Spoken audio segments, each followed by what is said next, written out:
Hi everyone, I'm Skai, and if you're looking to buy a fursuit one day, I have a couple of tips and tricks that help me afford mine that I'm going to be sharing with you today.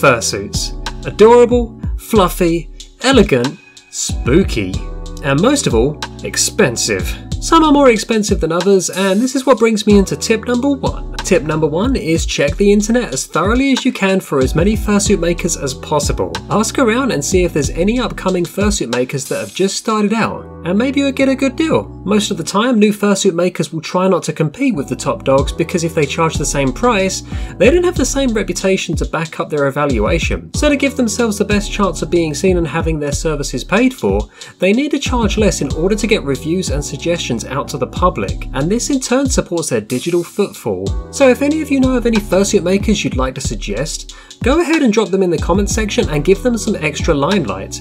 I'm all about showing some extra love for underdogs, as I definitely know how hard it is to start from ground zero and work your way up the ladder. Tip number 2, and probably the most important tip, is how much money do you get a month? The only way you're going to optimize how well you save for a fursuit is by calculating how much you can save, without jeopardizing your well-being or quality of life, of course. So my suggestion for this part would be to write this stuff down, either on a notepad file on your phone or computer, in a notebook, etc. And start with your monthly earnings. If you have a job, start with your monthly wage, and if you're supported by benefits, then again, write down how much a month this provides. This is the starting point to see how easy or long this will be as a task for you. Next is to write down what it is you need to pay for over the month and how much this all comes to.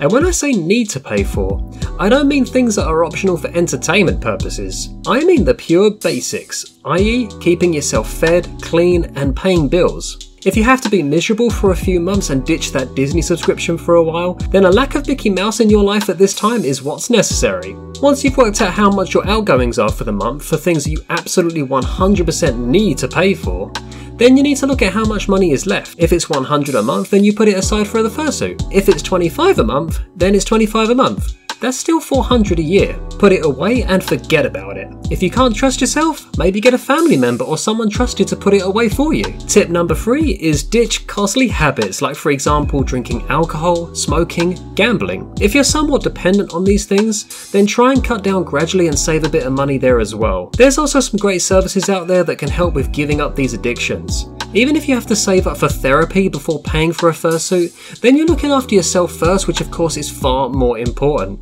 Check Facebook and other socials for free groups to join where you could benefit by being around others who are going through the same thing or have been through it and have some advice. If you'd like a video on this topic, I'm also open to requests. Just leave a comment below and I'll see if I can provide enough help with that. Tip number 4 is how much do you spend on your shopping? I think we can all relate to the fact that food prices have gone through the roof. So my advice with this is make a menu to get a rough idea of how much these items cost. Check cheaper alternatives that still complete the meal and go with those. I made a menu for me and my partner, and I aim for 2 portions of fish a week to cut back on mercury, 1 portion of red meat for the iron, and the rest on chicken to make meals such as roasts, chili con carne, and salmon with sweet potato and vegetables. I compiled it so that it would be as cheap as possible while still getting all the key nutrients we need. So overall, look at food prices and cosmetics and the things you buy over the month to look after yourself and see what cheaper options are out there for those things. I wonder if people would be interested to see what we eat in a week.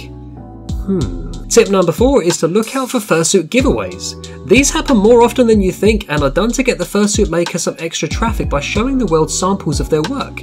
Some people also do giveaways for charity as well. So you'd enter the competition with a donation and the winner would get a fursuit whilst knowing that the money has gone to a good cause. An absolute win-win. And then lastly is adopting. If someone has recently decided to sell a fursuit and you don't mind the colours, the zona species, etc., like you just want a fursuit to take part in events, then this can be a great choice for you as they're more than likely going to be cheaper than a brand new one. Skai is an adopt. I bought him on eBay and he matched my zona choice and colours, which was actually perfect. So websites like eBay, the Dealer's Den, Etsy, social websites and even Facebook Marketplace can all be a great place to look. Those are some of the top tips for saving money for a fursuit. If you've got any you'd like to share with the rest of the community, let them all know by commenting and telling us all about it. If you watched this far, thanks very much for joining us today. I make a lot of videos like this and I plan to make so much more. So if this is the kind of thing you'd like, please subscribe and share. It helps a smaller channel like me get these videos out there to even more of the community. And as always, thanks for watching, and I'll see you all in my next video. See ya!